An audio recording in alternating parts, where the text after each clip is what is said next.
Hello indie game fans, if you look at as many games as I have, you will see some fairly obvious shifts and patterns in the industry where there are a whole bunch of upcoming action roguelites like Vampire Survivors due to the success of that game, where there really are so many of them. So let's see if any of these will appeal to you.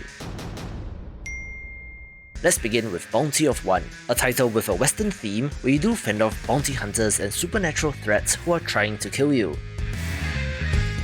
The theme is pretty well done, but it does seem to be fairly standard otherwise with the usual upgrades and perks, so try out the demo to get a feel.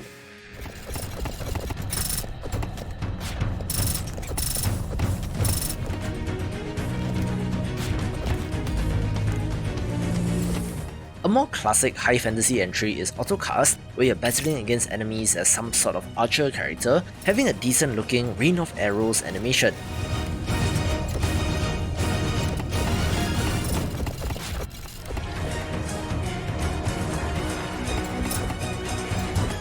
However, I don't know if this game has been mistitled since I don't know what you're casting and was actually expecting a wizard as the playable character, so let's see how this does.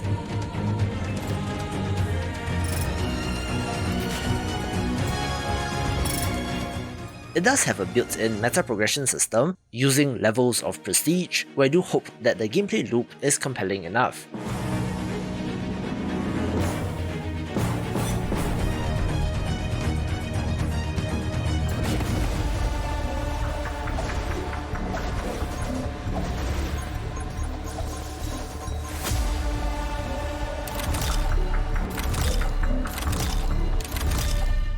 Beautiful Mystic Survivors is, and I'm quoting direct from the Steam store page description, a roguelite bullet hell meets sexy anime, so I guess they just threw in some waifus into this and expected it to be good.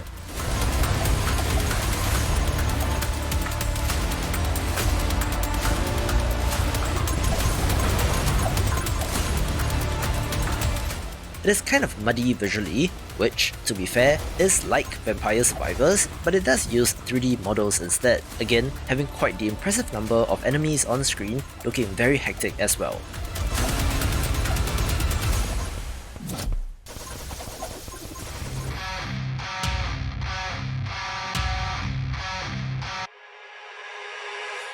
I mentioned Grim Horde a little while back, and this is actually releasing next week, being a fantasy title that has you summoning minions as its main differentiator, so check out the demo to see if you want to pick this up.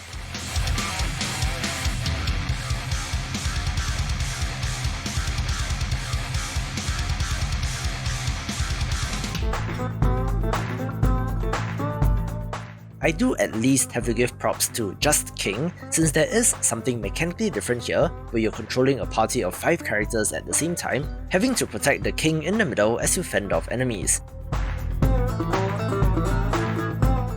It does have decent art and 17 characters to choose from, including a bard, which is hinted at being not that useful, so at least this has more of a personality.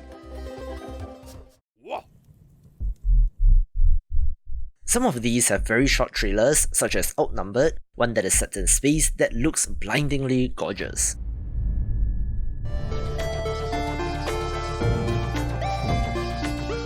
Similarly, Bone Razor Minions looks great with a short trailer, where this developer has the pedigree to justify the hype. Of the games on this list, I have heard the best things about Brotato, getting an endorsement from Retromation, who is the go-to guy for all things roguelite, where you play as Rainbow Space Potato, slaughtering oncoming aliens. This developer also made very underrated roguelites such as Space Gladiators and Lost Potato, with this game sharing the signature art style as well, so do check it out if interested, taking the #1 spot.